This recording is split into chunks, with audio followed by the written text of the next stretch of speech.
Hello, Trailblazers. Welcome to the Trailblazers Palette Podcast.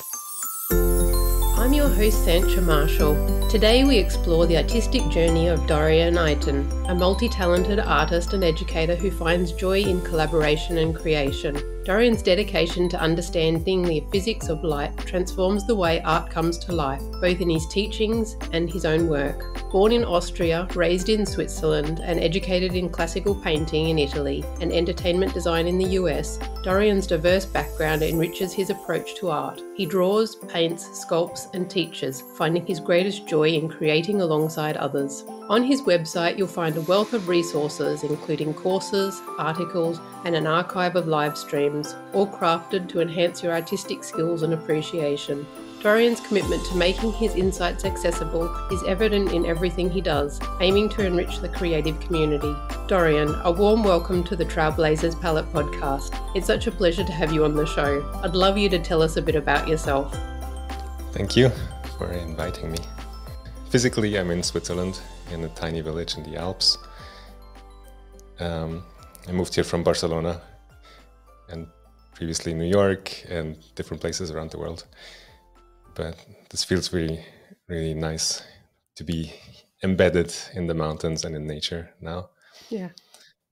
I spend most of my time teaching, drawing and painting, mostly online, which surprises many people. Like, wait, is that possible? How can you teach art online? Yeah. But the way I teach is very possible. I'm really focused on the physics of how light works, and how to use light in our drawings and paintings to really make the work come alive and feel real. And I draw and paint and sculpt. I have some small amount of commission work, and I have one foot, one leg, one half of my body, I don't know, in the entertainment design world too. Yeah. So I've done some visual development for animation, and I've lots of students and friends who work in video games or film. Oh, very cool. Yeah. So yeah, when you said living in the Swiss Alps, it sounds very idyllic. What I picture. Yeah. Yeah, it's pretty close to probably what you're picturing. Yes. And do you find that was there a reason you moved to that particular place? Yes, the reason was COVID. Yeah. Yeah, it was too much. The restrictions we had in Barcelona, in Spain, we couldn't leave our houses for several months.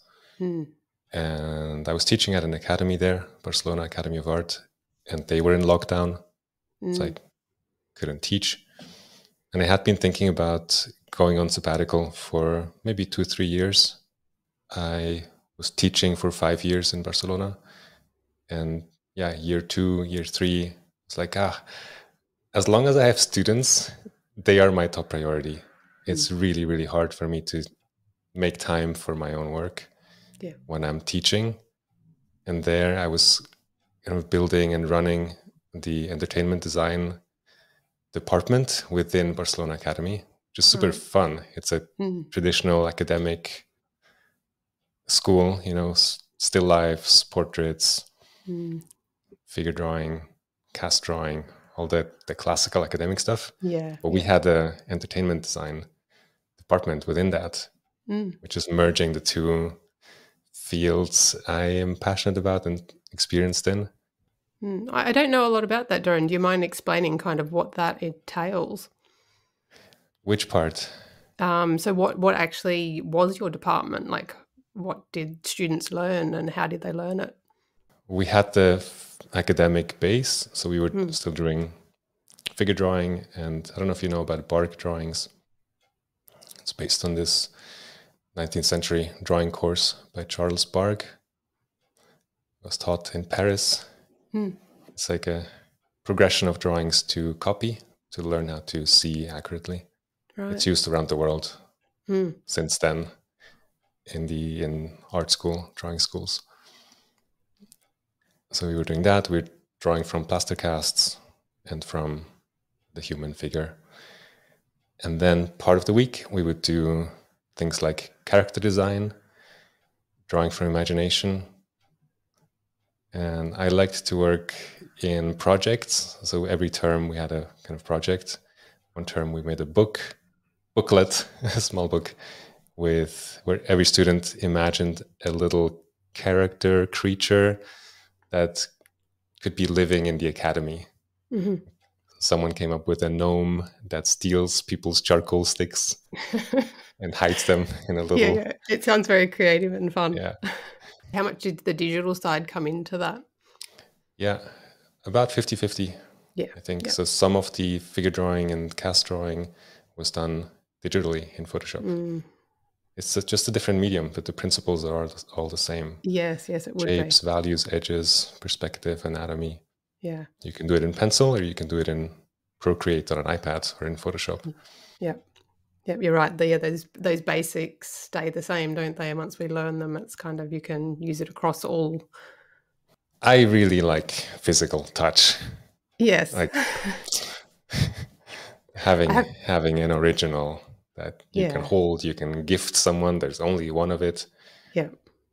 But in the entertainment design world, the pace is so high that doesn't make sense. Like there are changes back and forth. So and it will be digital in the end anyway. So if it's already digital as you're it's much easier creating it. Yes, I know, just my own process of digitizing physical works, it can be quite it's probably easier, yes, if it's already digital. Mm-hmm. Just to get that quality. Yeah. So Dorian, so you mentioned you moved to where you are because of COVID. I think COVID probably changed, a lot of people's lives in that way. And with the restrictions and, things like that. And I guess since moving there, have you kind of found the freedom you were looking for in, life and your work? It's definitely more quiet. Yep. I think Barcelona, factually, due to measurements, is one of the loudest cities in the world. Right. Or maybe in Europe, I don't know. If for those listening who have been to places like Cairo, that is nuts. The noise level there, like cars honking 24/7. Yeah, crazy. But Barcelona was just very loud for me. That really affected my sleep.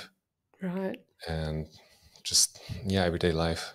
And I'm next to a road here within this house. And that's a little bit of noise, but that stops at 10 p.m. pretty much. Yeah, nothing like what you had before, hey? Yeah, and I'm out of this door, I'm in the field, in the meadow, and then the mountain and forest starts. Yeah. So, freedom from noise I have found. I was very, very lucky in that, didn't feel lucky at the time, but I was in a crisis where I didn't have enough money to pay rent for the first time in my life. While I was teaching part-time, but part-time pay, but full-time effort. Yes. And that was due to my own ambitions also. But I was like, I have to do something. And I had been developing an online course for maybe 2 years. And it was just not good enough for my standards to be releasing it. So it's like working until midnight every day and really on the edge of burning out. And something had to change. So with encouragement from my friends, I launched the course. And to do that, I wanted to become self-employed, like officially, so that with taxes and all of that, everything is in order. Doing that in Spain is really not favorable. Right. So there are fixed expenses to the government, regardless of whether you're making income or not.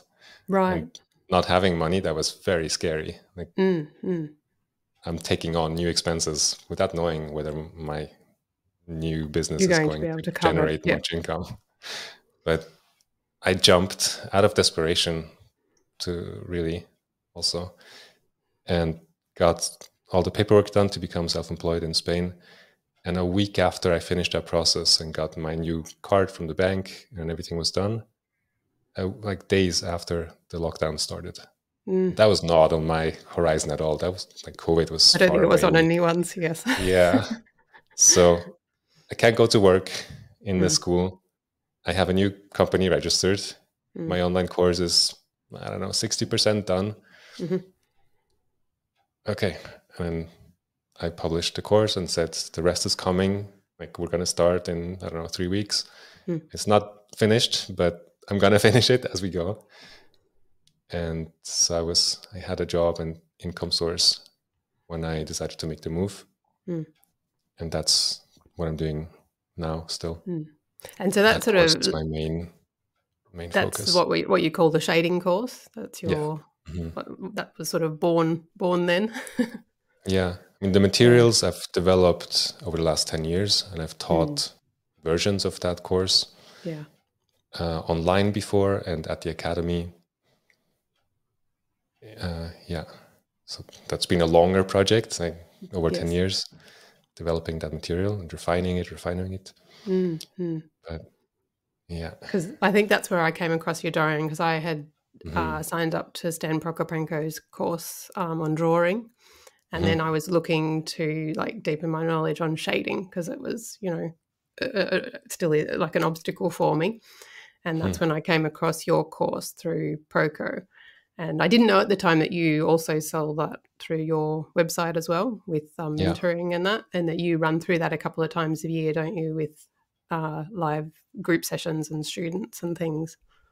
Yeah, it tends to be twice a year that I do a term, a cohort of 10 weeks, where every week we meet on Zoom and I give feedback to all the assignments that people upload.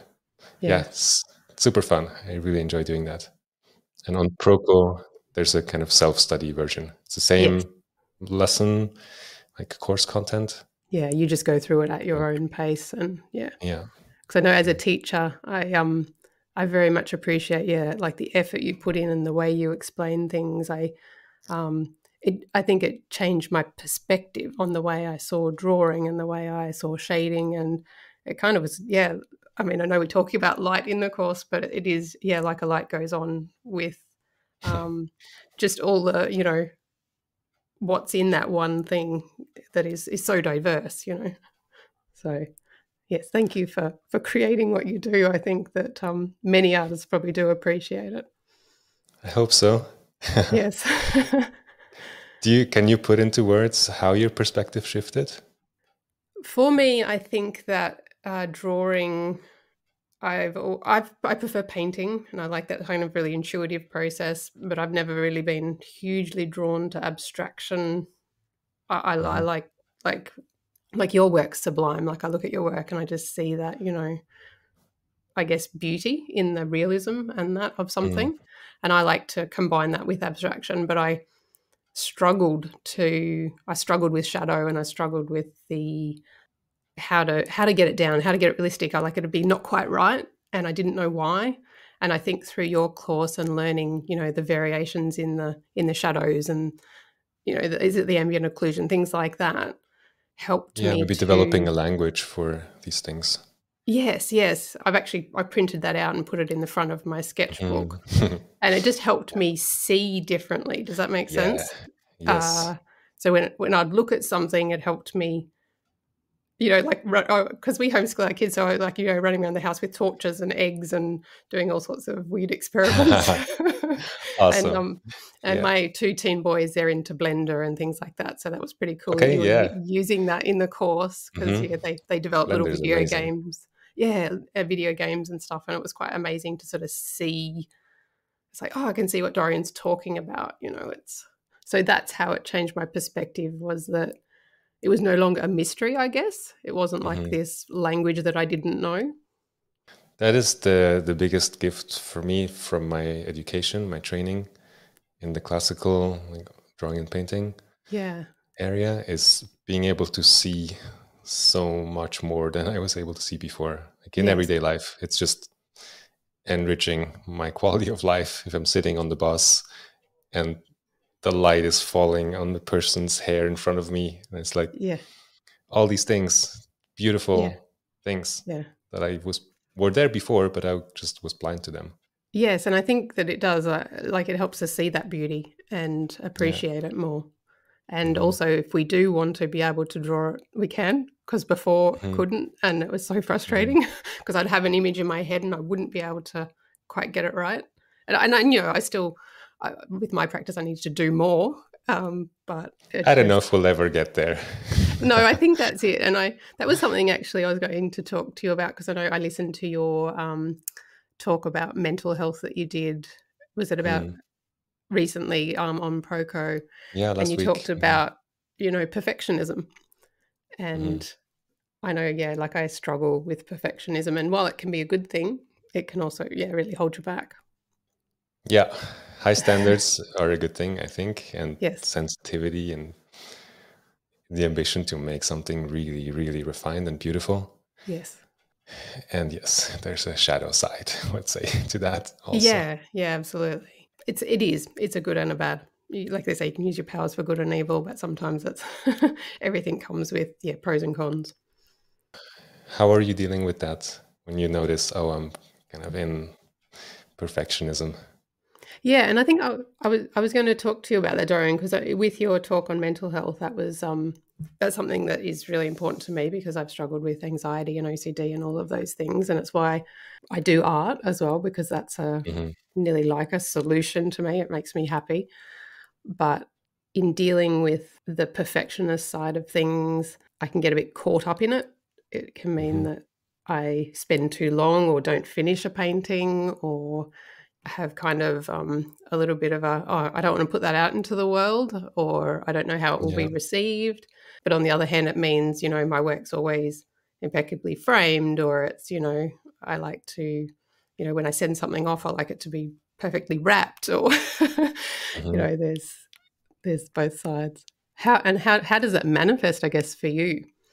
I experience, I think the most frustrating thing is just feeling like I have the time, I have the tools, but I don't do it. Like I don't draw and paint. There's almost like two magnets that are repelling each other. Yeah.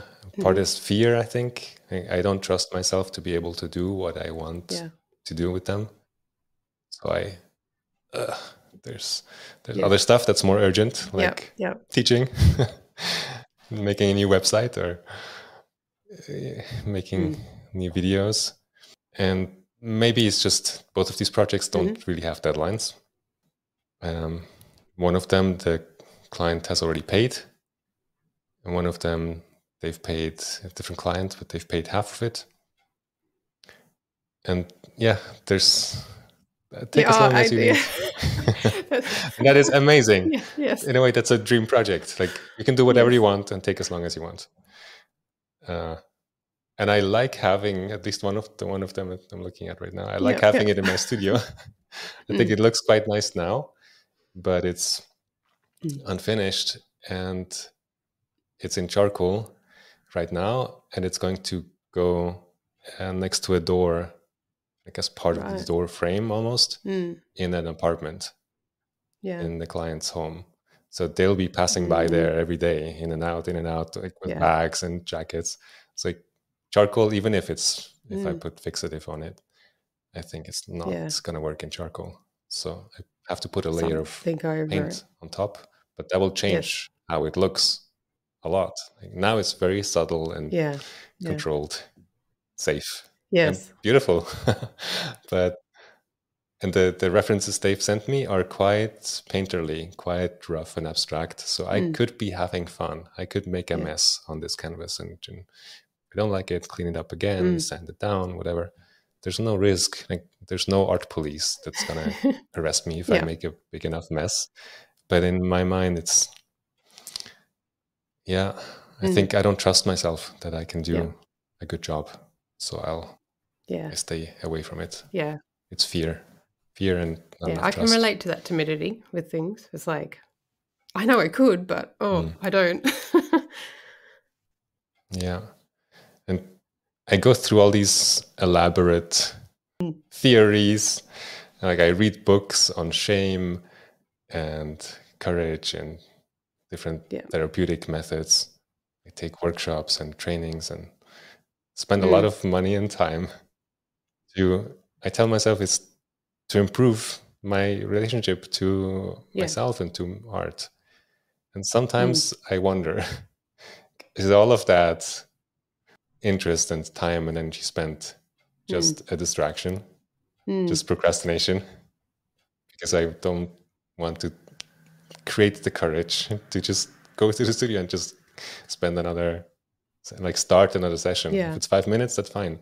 The most difficult thing is starting. And in you saying that, Dorian, do you think sometimes, because I know I'm talking from personal experience there as well, you know, the therapists and the courses and the workshops and things, to like in the name of self-improvement, do you think in a way that can be another form of procrastination in itself? I think so. I think each person has to ask that question of themselves and answer it with all the honesty we can muster. And maybe it's also that I'm more interested in psychology right now than in drawing, which is and painting. Fine too, isn't it? That and maybe that's okay. We have those different, you know, areas of, you know, at times in life when things shift and we have, you know, a new passion come along for some reason. Yeah. I've spent many years beating myself up for not drawing and painting more. I thought if only I could somehow get myself to draw more, then everything would be better. But I think the problem wasn't that I wasn't spending more time drawing and painting. One layer deeper, the root problem is more that I was using art and my not drawing as just another way to make myself feel bad about myself. You mentioned that in the talk about, making yourself feel bad, because I know when I'd worked with humans given therapists, they actually mentioned about that I've got a no-go, not an ego. So there's no-go, like I hold myself back. I make myself feel bad. It's like this kind of self-sabotage. And so I think just becoming aware of that was actually a really good thing for me, because I didn't realize I was doing it. I know in the mental health talk, you talked about procrastination, and you mentioned a book, I think, as well, which I was actually going to look at because I thought that sounded really good. Are you able to elaborate a little bit more on that? The book is called Solving the Procrastination Puzzle by Tim Pickle. He's a procrastination researcher from Canada who spent his whole career dissecting that topic. And I haven't talked about it much, so I probably don't have a really clear explanation and don't understand it fully. But one sentence that he repeats often is that procrastination is not a time management problem, but an emotion regulation problem. That we procrastinate because the thing we want to do is too uncomfortable to do. So for me, I tell myself, I'll do it tomorrow. Like I'll feel more like doing it tomorrow. So that's very responsible. I'm not, abandoning it. I'm putting it on the calendar. Maybe I'll even write it down. I'll do it tomorrow at 2 p.m. So good, good, Dorian. I'm very responsible. But right now, okay, the burden is lifted by putting it off. But then, of course, tomorrow I'll tell myself the same thing. My daughter has a saying that tomorrow never comes. So she'll joke about like, what are you doing tomorrow? And we'll say, we're going to the moon or something that's, impossible. Because then she says, tomorrow never comes. So Dorian, do you mind if we jump back to your sort of travels, and if you can share a little bit more about yourself and kind of, I think you studied in Florence and you had mentioned you had time in Barcelona, and I think recently you had time in Japan. Yeah, Japan was traveling. I wouldn't say I lived there. I was invited by an amazing ceramicist. I have one of his pieces. Oh, beautiful. Yeah. Here. And stayed with him for around a week, I think. And he invited me to collaborate on the design of a sake bowl, which it would have been. was incredible. He built his own studio in the mountains. He goes out and collects the clay from the soil and makes his own clay. And then 4 times a year, he fires a kiln, a climbing kiln. And something like 60%, I might be getting this wrong, but more than 50% doesn't come out whole. Oh, wow. Is lost after all the time of making each piece by hand, collecting. So what's the cause of that? Is it just it doesn't survive the heating process for some reason, obviously? Yeah, unpredictability.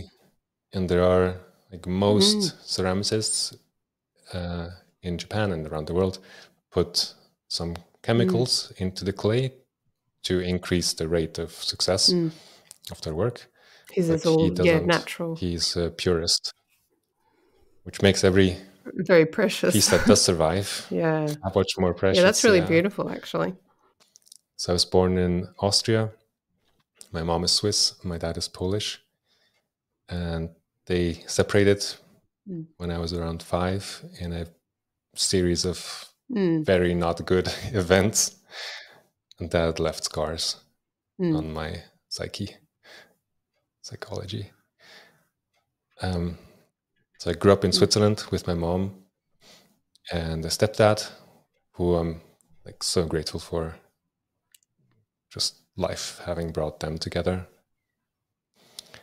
And then around age 20, I moved to Florence in Italy to study painting, after having tried to find the best school I can find around the world, really, because I knew that's very important, the quality of instruction I'm getting. Then I got a job / scholarship, a new school that was being founded, and they had seen my work that I was doing in Florence and wanted me to come teach, but they were teaching entertainment design, so which is something that I had been interested in. So they offered me to be a student without tuition and a teaching position at the same time, which is really interesting to be, it's 9 a.m. We have graphic design class for an hour. Okay, now that's done. It's 10 a.m. It's my turn teaching.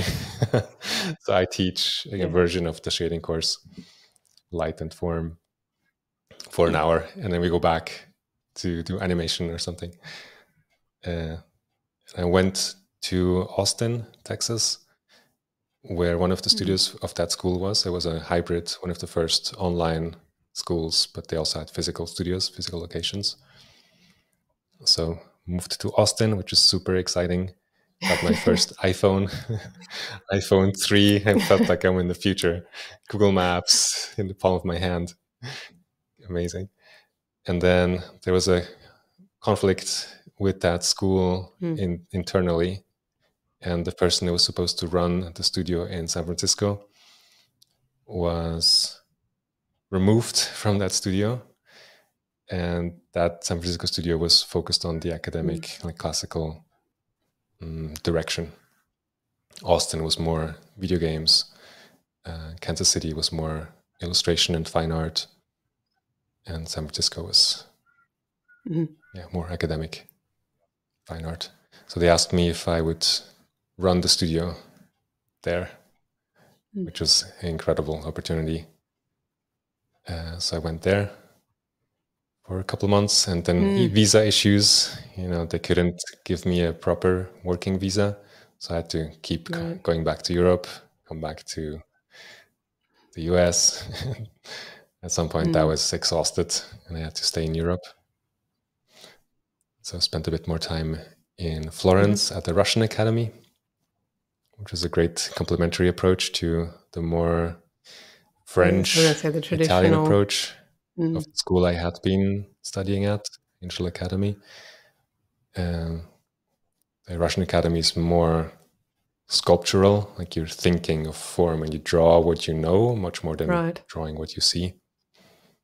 I think the sweet spot is both, like draw what you know and draw what you see and develop your sensitivity of perception and control of the medium. And then I think I moved back to Switzerland because I got in touch with one of the most skilled Swiss painters and sculptors, who's doing these huge multi-figure paintings, very imaginative. There are very few people on the planet that make projects like that. And we met up. He had been in the US for 26 years and returned to Switzerland. And we went on a hike together. And on that hike, we decided that I would move in with him. We had friends in common. We had very similar training in different schools, but like a shared language, shared appreciation. And just like, wow, yes, let's do something. And I was living with him for a year. And then a long-term love of mine, my best friend, who I had been in love with for a long time, and we've talked about it, but she had another partner and didn't want a relationship with me. She came to visit me in Switzerland when I was living with Patrick, and a intimate relationship blossomed during that visit. Finally, after I think 5-6 years of me kind of waiting. And then we moved to New York together, where she had just won a artist residency program. So Brooklyn for about a year, and then my visa application was denied, and I could not go back. Just very hard and strenuous on the relationship, also that not knowing. So I stayed in Switzerland at my parents' house, and that was one of the darkest periods of my life. I think I kind of fell into a depression phase and pulled myself out of it with a desperate, radical act, which, maybe to those listening or to you, it doesn't sound that radical, but for me, it was terrifying, and just I had to do something. So what I did is I shaved my head, like all my hair, and I did it with her, with my partner on Skype, on video call. And we were close to breaking up because of all the, just not knowing how it's going to continue, tension. And I was so scared that people would think I have cancer, or, would just how I would be treated. But I had to change something, make a radical change to get out of feeling in this victim state and not knowing what to do. And so that was a big change, like a Freischlag. I don't know how to call that in English. Liberation act. And then I found a way to apply for the visa again by making sure that I have stuff to do in Switzerland, because the reason of the visa immigration officer was that I have insufficient ties to my home country, Switzerland. I didn't have an apartment, I didn't have a family, I didn't have a car or a job in Switzerland. So they wanted to keep me out of the US. And then I organized an exhibition with Patrick, my friend, for my 30th birthday and his 50th birthday. And I said, before that exhibition happens, like a big project, which it was, I want to take some time off and go to Puerto Rico to, go on vacation for 2 weeks before then coming back and having the exhibition. And look, here's the contract for the venue and the poster and all of that. And there's another story which I could tell about that visa maybe later, which is intense. But I got the visa, and my foreign partner is from Puerto Rico and had returned there. So I went to visit her there and stayed for 3 weeks, and then came back and did the exhibition, and then went back to Puerto Rico and was there for 4 or 5 months. And in that period, I got a job offer from Barcelona to teach at Barcelona Academy. My partner speaks Spanish. She loves Europe. So we decided to move to Barcelona. I was there for 5 years. We got married for doing that because of the visa issues we've had before, which was very scary for both of us, because both of us come from families where our parents don't talk to each other. Being married equals pain in our experience. So we were looking for all kinds of ways to not do that. But in the end, we kept coming back to, well, this is the practical thing to do. And we want to be together. Like the reason for getting married is so we can build a life. And the planning horizon is more than 3 months or 6 months. So we did that and moved to Spain. And she just won a big exhibition project in Puerto Rico, like the week before we left. So it was good because she had a job, she had a project to work on while we were in Barcelona, and then eventually brought that project and exhibited it in the National Museum of Puerto Rico. And it was a 3-month exhibition, so she wanted to make use of that time and have interviews on TV and guided tours. So she was there for a while. And I went with her to set everything up. I was helping her with the project throughout the 2 years she worked on it. And then I went, my parents came also to Puerto Rico. It was beautiful. We did a ritual with her parents and my parents in the museum. She does kind of this very deep work with textiles and with meditation and rituals and healing. And over time, over the next 2 years or so, we realized that she wasn't happy. She wasn't doing well. Also mental health, like emotionally, physically, because of winter, like low temperatures. It's Spain, it's warm, but in winter, the houses are not built for cold temperatures. So winter is actually colder in Spain than it is in, let's say, Switzerland. But compared to Puerto Rico, where it's warm pretty much all year round. She was shriveling in the Barcelona winters.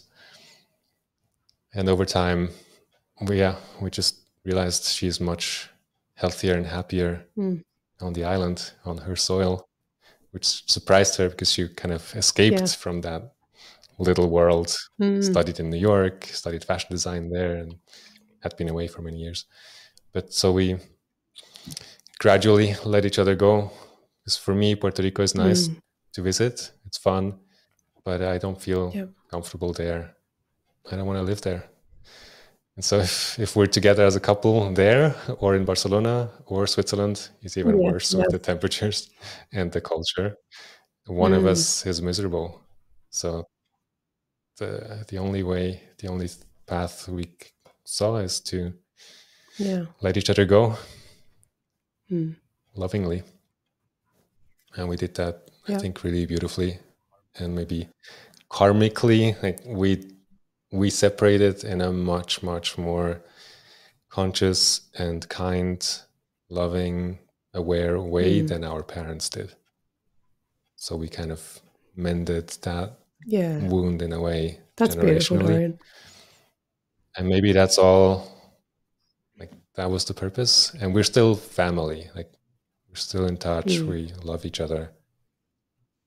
I went to visit 2023. The year before. Time is a blur. So much happening. I think maybe it was 22. I went to visit her, and there had been COVID. We hadn't seen each other in 3-4 years. And the intention of the visit was probably to get to do the divorce, and also to see how do we feel? Do we want to somewhere give it another shot before we make that step? She has a new partner, has had a new partner for the past 3 years. But we saw each other. It was beautiful. And we decided, okay, let's dissolve that marriage thing. Otherwise, we're carrying it with each other or with ourselves. Also for me to be free again, to find new love, hopefully, at some point.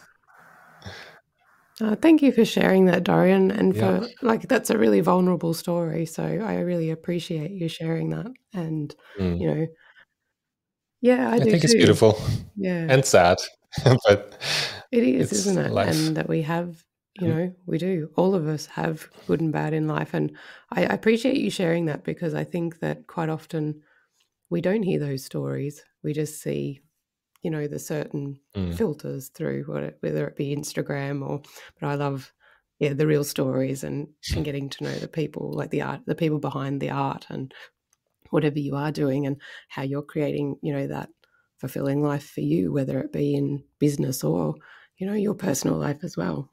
Do you mind me asking, Dorian, about your personal art and your journey with that, like, you know, your process of creating in the studio and what art is for you? Like, is it an intuitive process as well as, you know, skill-based? I had a conversation recently. I don't know if it was a therapist or like a massage therapist or a psychologist. I feel like it was in that context. And they said something like, when you make art, like that's not coming from your head, right? That's coming from your gut, and you like express yourself. I was like, I don't know. I think for me, it comes a lot from my head, and probably too much. Like, because of the training I got, it's kind of like classical music or Russian ballet. It's very controlled.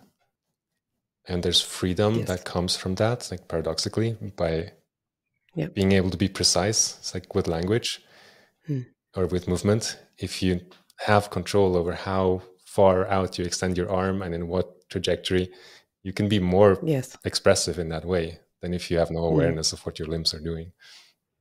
I noticed there's a lot of like mind energy, like controlling. And I often don't do things also because I feel like the idea is not good enough or the subject is not interesting enough.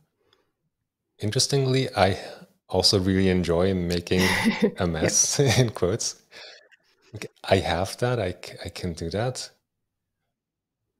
Do you have a preferred medium? Like, if you just didn't have any parameters around what to create, what would you create, kind of thing?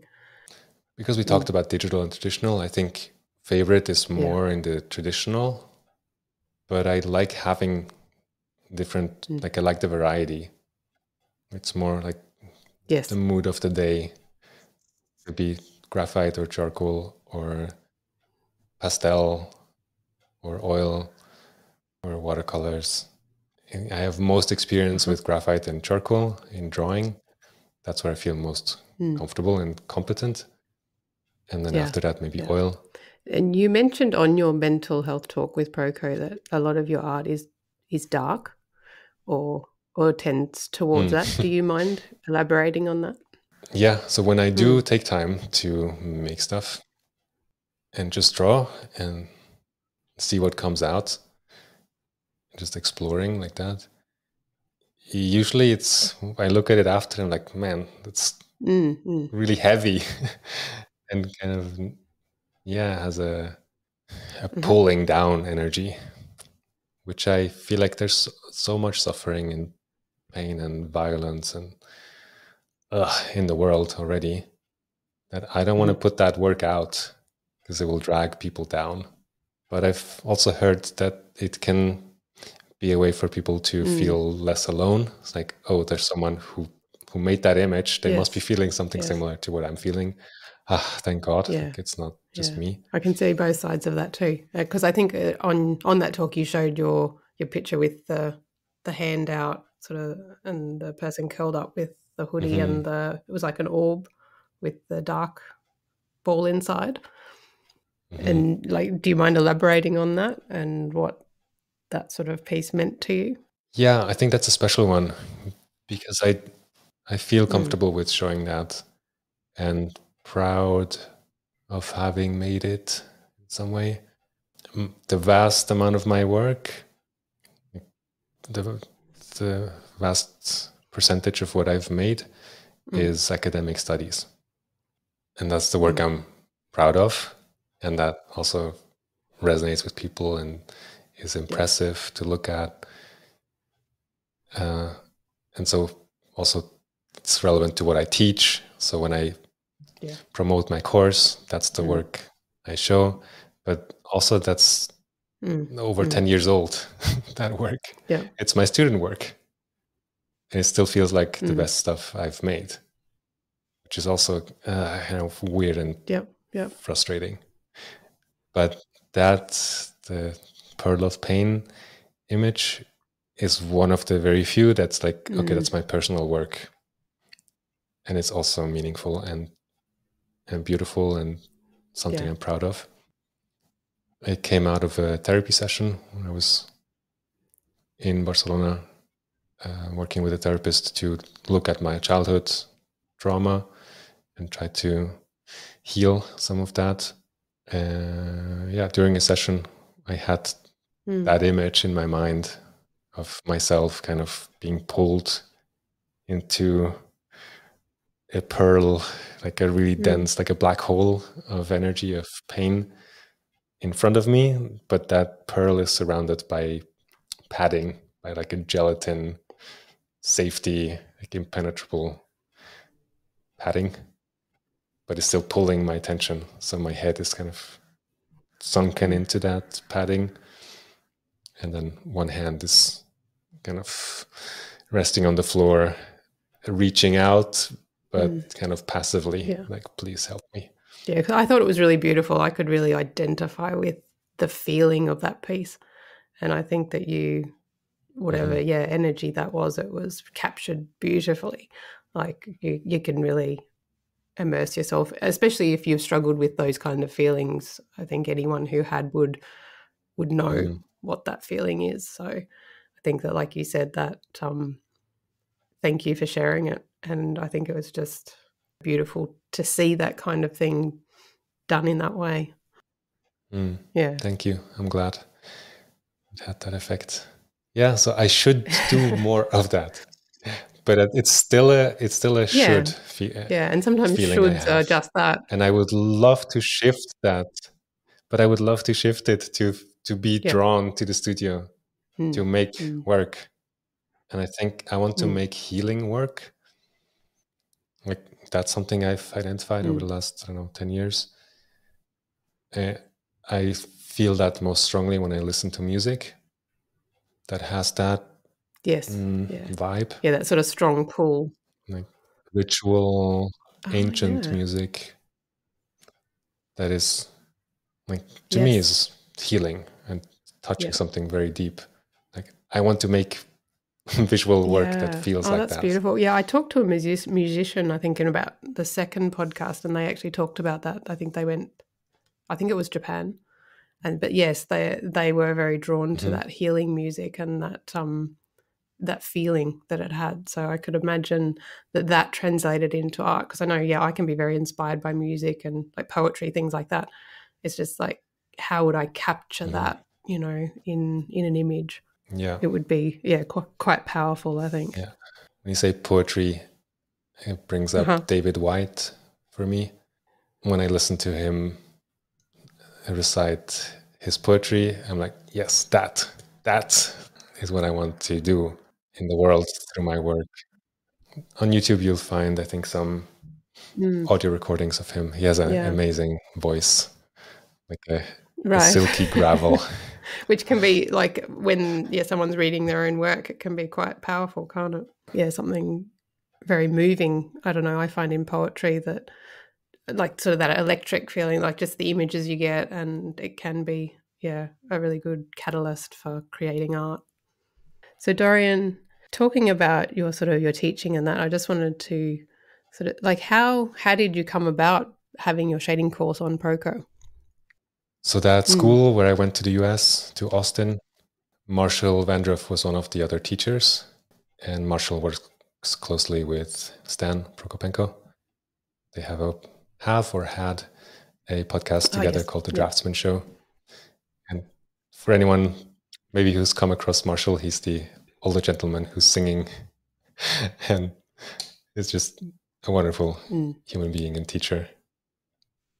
We met when I went to Austin, and then Kansas City is where one of the other studios was.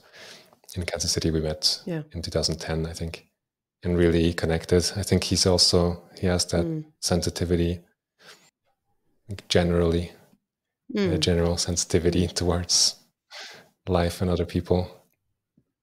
And yeah, something like really resonated between us. And we've been wanting to do like work together. I was a student of his when his teaching, his classes happened when I wasn't teaching myself, helping out with some of the technology we were using, being like an informal teaching assistant. Yeah. Which was also super fun. Like he would talk about some artist and I would just drop in images of that artist into our shared class interface. Like, delight him, like, oh, Dorian. And so I think he recommended me to Stan. And then we did a video together, 2017, I think, something like this. And then eventually brought the course very cool. to Proco, to the platform. Yeah. It's been a huge part of my livelihood, having the course on the Proco platform, which I'm really grateful for. I don't know how I would be surviving financially if it wasn't for that, which is also risky because I don't have control. How do you like balancing, the business and creative side? How do you sort of find that, the sort of the challenges and the, also the good side of that as well? Yeah. The good side is that it's like I'm self-employed. I teach and I do some art commissions. The good side of that is freedom. And the challenging side of that is 100% responsibility. Yeah. I'm the boss and there's nobody coming to rescue me if things don't work out. I started with the shading course on my own platform. I've done web design also since I was a teenager, like 13, 14. I've kept that up, which is great because I like fiddling around with things. I like having control, and it's financially also really practical if I don't have to hire someone to make some changes, but I can just do it myself. And I wanted to have create a really high quality experience for the students. So yeah, I want to run my own platform so I can make things really smooth and easy and enjoyable. But then Proco has such a huge reach that it definitely makes sense to have a course there. But I keep an eye on the balance of how much income is coming from Proco and how much is coming from my own platform. And it had been shifted a bit too heavily on Proco, I think, because then if they decide to take my course off, or if they go bankrupt for whatever reason, like 80% of my income is gone one day to the other. That's very risky. So I've put more effort into my YouTube channel, for example, and making it clear how things work, that people can work with me directly and get feedback from me on my own platform. It's really complex, the business side. I'm the marketing director. I'm the content, product design person. I'm the accountant. I'm the support person for students who have questions. It's a lot to juggle. And for a long time, I thought I have to do everything by myself. And I also had no capital to hire anyone. And I still don't. I'm working towards that. But I've had students, and I've reached out, kind of made that also courageous move to say, hey, I kind of need help. If anyone really enjoys doing social media or other things, let me know, because I really need help. And there have been some students who said, I would love to help you. And that's been very useful to have somebody to thought spar with.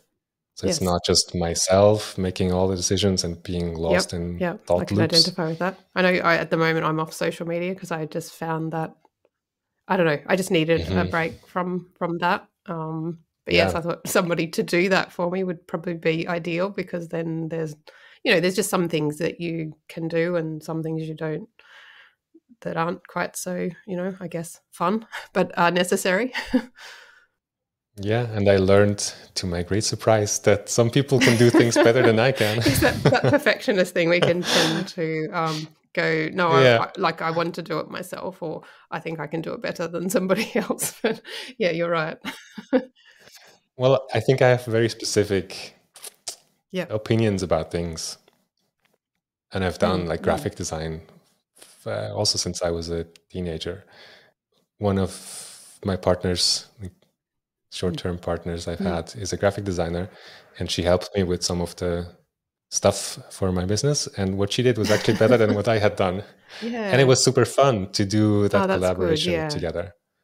So I'm developing a taste for working with people. Which I think is nice. And I agree. And it's just that, art can be quite lonely too. It's like you're in your studio and there's, I know you, like you with your teaching, that's a different aspect. But when it's just, you painting and putting them online and that, it's a very different experience. So when that was my courageous move, Dorian, was doing this podcast and actually getting out of my comfort zone and past that kind of social anxiety to actually ask someone and talk to them. And amazing.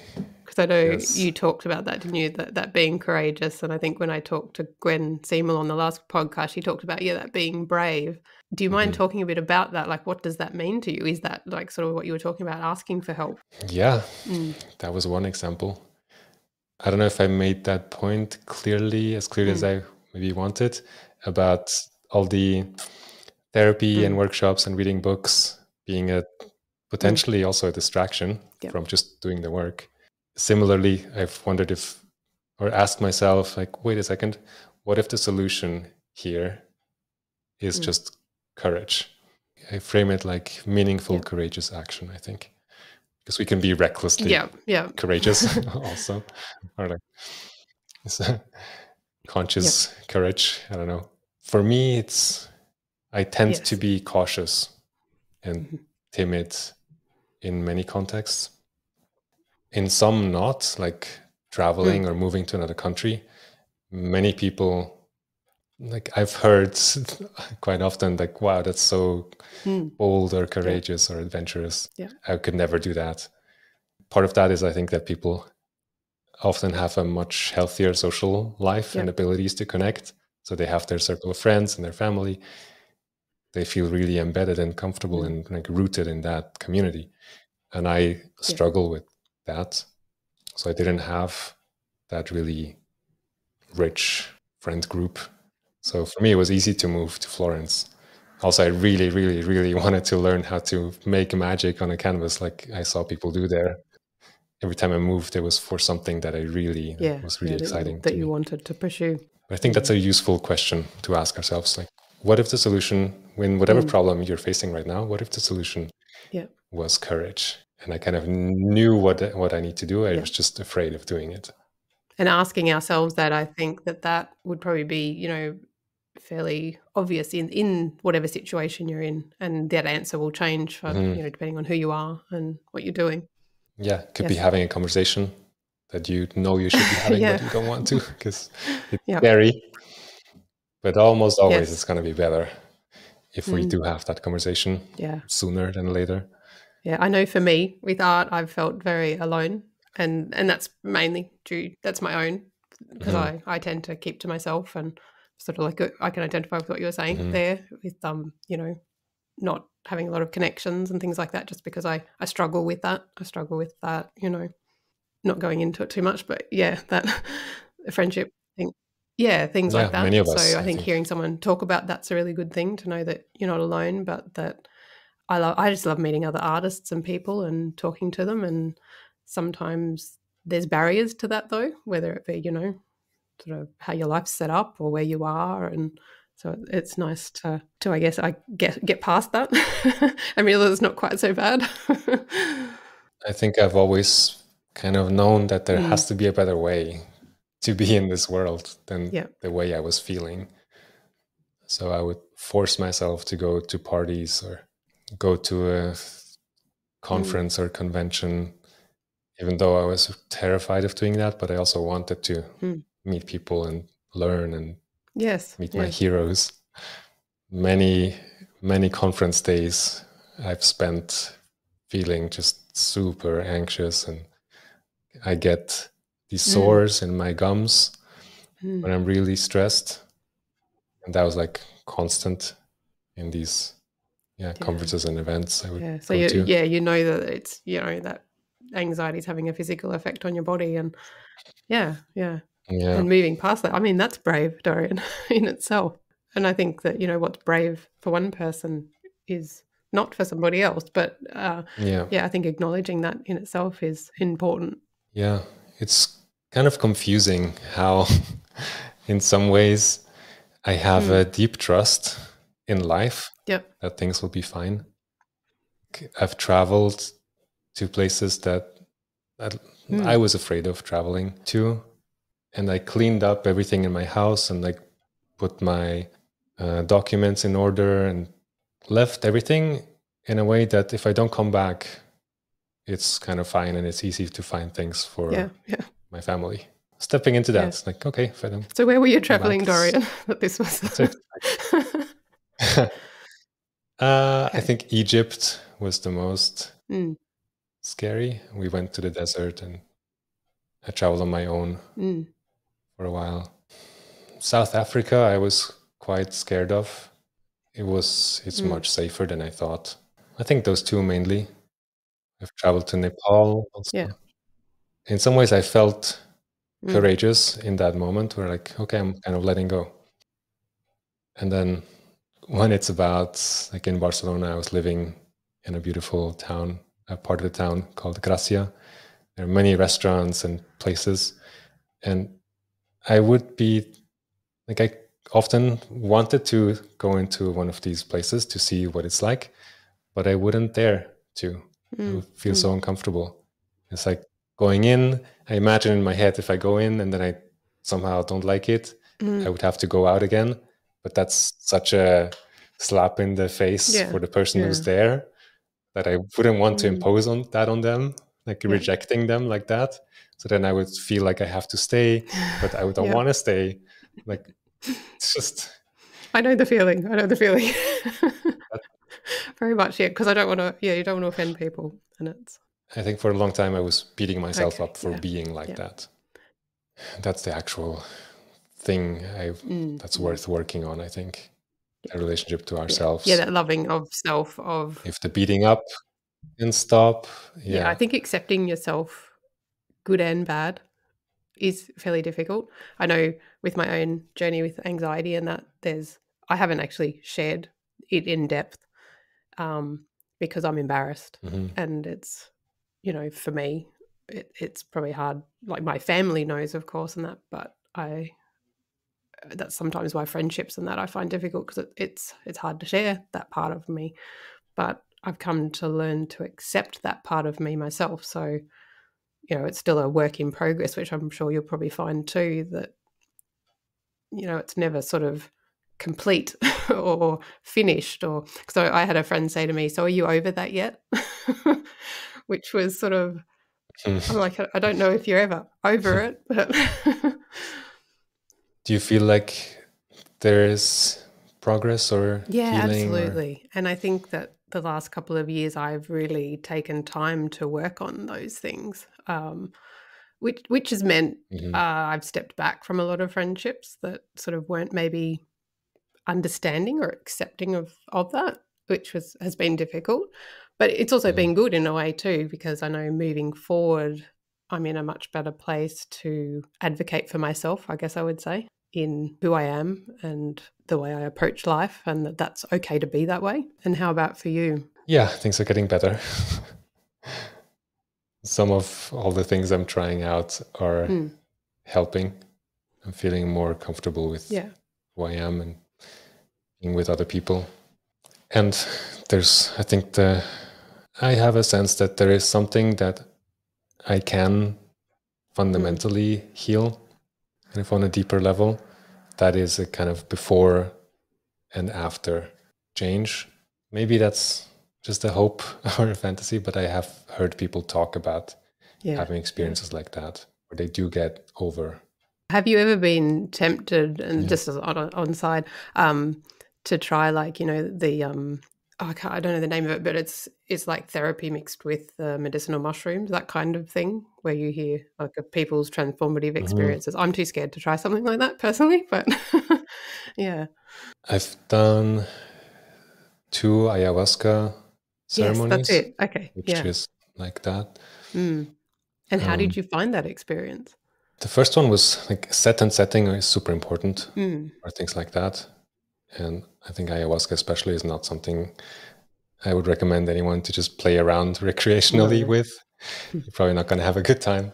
And this set and setting was perfect for that first ceremony I had.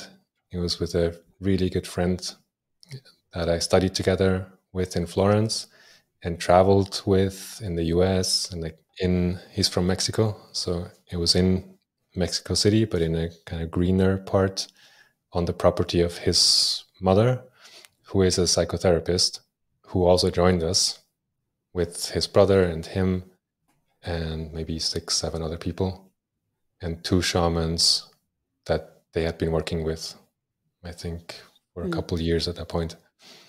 So like beautiful, really safe. Yeah. And I didn't want to vomit in front of people, I think. Was what it came down to. And that's just a part of it. Like 99% of people who take ayahuasca are going to purge. Like it's cleaning your body it's a part of it. from the inside. And I was noticing people starting to cry and like have experiences. And I was resisting it. You know, it's when I close my eyes, things start spinning and I was getting sick and I didn't want to throw up. I didn't want to show myself that vulnerably, like I'm stronger than this.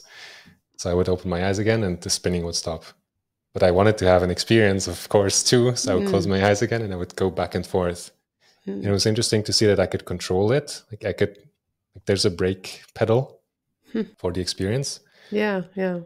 And I was stepping on that like all the time, not to go too deep.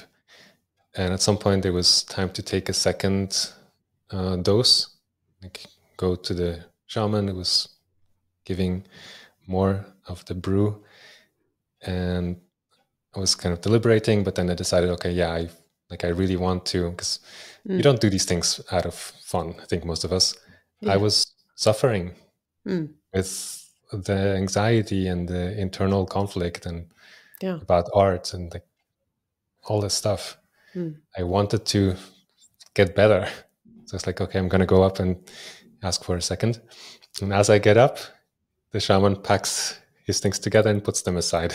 I don't know if it was just bad timing or if they could see that I wasn't really ready and didn't want to give me more. And then I got angry with myself and with the situation. Yeah, not much happened other than me feeling excluded or excluding myself, which is something I've also observed myself do. Yeah. Like the group will be over there having a good time and I'm sitting on my own over here. And I'm like, I don't know, like, or judging them like, well, they're just getting drunk and I'm better than that. Yeah. Whatever story I'm telling myself, but I'm co-creating my separation from the group. Yes. So it was kind of that. And the lesson, the insight of the ceremony was that I'm creating the separation. But it was disappointing in a way and like frustrating. Yeah. Yes, I can imagine. And the second one, I had really bad vibes with the shaman person. Right. Just felt like someone who's really dark and not in a like skillful, wise way. I think some people can be intimidating if they have a lot of life experience or like confidence. But it was more like, something isn't feeling right. Yeah. And it's probably good to listen to that, I think. Yes, definitely. Yeah. It's sort of there for that gut feeling's there for a reason, isn't it? Yeah, which I often don't have good access to, I think. That's also a lot of people who've experienced trauma, they retreat out of their body into their head. Yes. And sometimes it rational. Yeah, like I don't know if you feel that, like you can feel a disconnect, like a numbness nearly, Definitely or numbness. Yeah, I know I do that when I get overwhelmed or something, which probably I've always thought I don't handle things very well, or like how can other people, handle things that seem basic, and I just feel overwhelmed by it. But yeah, that seems to be like you shut down nearly or something. Yeah, practicing that too, like noticing the gut feeling, listening to it, because it's there. It's just that often I'm too numb to notice it. Yeah.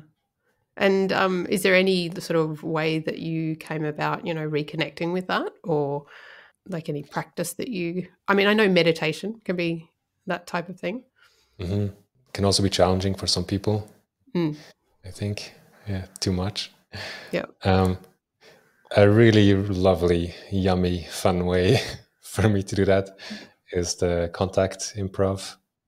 Oh, yes. Dancing. I think you were talking about that. Yeah. Because when you were talking about that, I was thinking, oh my gosh, that would be brave, I think.